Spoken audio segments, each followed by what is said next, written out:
आज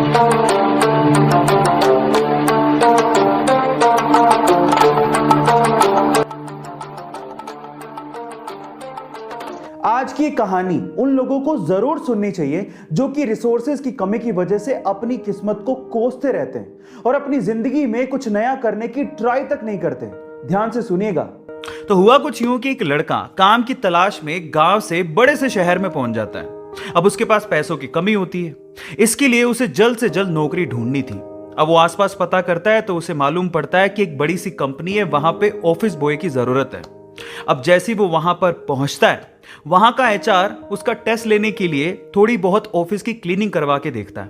अब उसमें वो परफेक्ट होता है तो वो एचआर उसे कहता है कि नौकरी तो तुम्हें मिल जाएगी, तुम एक काम करो, तुम अपना मेल आईडी दो, मैं तुम्हें जॉब लेटर भेजता हूं मेल पे।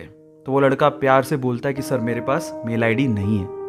वो एचआर ये कहता है कि इस डिजिटल वर्ल्ड में जिसके पास खुद का मेल आईडी ही नहीं है वो एग्जिस्ट ही नहीं करता, और जो एग्जिस्ट ही नहीं करता मैं उसे नौकरी कैसे दूं? तुम यहां से जा सकते हो, मैं तुम्हें नौकरी नहीं दे सकता। वो लड़का निराश हो जाता है, लेकिन सरवाइव तो करना था।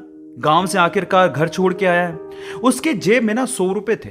अब वो क्या करता है, सामने उसे एक सुपरमार्केट दिखाई देता है, वो वहां पे जाता है और सुपरमार्केट से 100 रुपए में टमाटर खरीदता है और घर घर जाकर उन टमाटरों को बेचता है और 100 रुपए से उसके पास 200 रुपए इकट्ठे हो जाते हैं।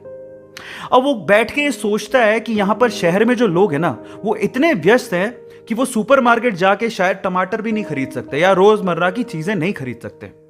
अब उसने ये सोच लिया और ये समझ लिया कि यहां पर पैसा कमाना आसान है, तो वो डेली ये काम करता, जाता सुपरमार्केट, सामान खरीदता, घर घर जाके बेचता। धीरे धीरे करके उसने 1-2 लड़के भी रख लिए। ऐसे करके बिजनेस बढ़ते चले गया और फिर उसने अपना एक ट्रक भी खरीद लिया।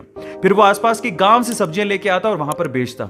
ऐसे करके वो बंदा 1-2 साल के अंदर ही मिलियनेयर बन गया।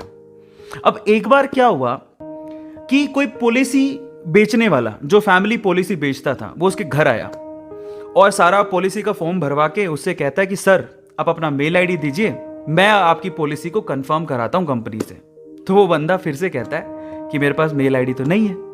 तो वो पॉलिसी वाला जो पॉलिसी बेचने आया था, वो इस बंदे को कहता है कि सर इस डिजिटल वर्ल्ड में अगर आपके पास मेल आईडी होता तो आप कहां के कहां होते, आपका बिजनेस कहां का कहां पहुंच जाएगा, सर मेल आईडी तो रखिए। तो वो प्यार से जवाब देता है, वो कहता है कि अगर मेरे पास मेल आईडी होता ना तो आज मैं किसी बड़ी सी कंपनी में ऑफिस बॉय की नौकरी कर रहा होता। इसीलिए आपके पास अगर रिसोर्सेज नहीं है तो उसका रोना बंद करिए और आपके पास जो है उसकी कीमत को समझिए और वहीं से ही पैसे कमाने की और आगे बढ़ने की कोशिश करिए, रास्ता अपने आप मिलेगा। वो कहते हैं ना कि रखो भरोसा अपनी मेहनत पर, ना कि अपनी किस्मत पर। सपनों की तैयारी पूरी रखो और सफलता का स्वाद चखो।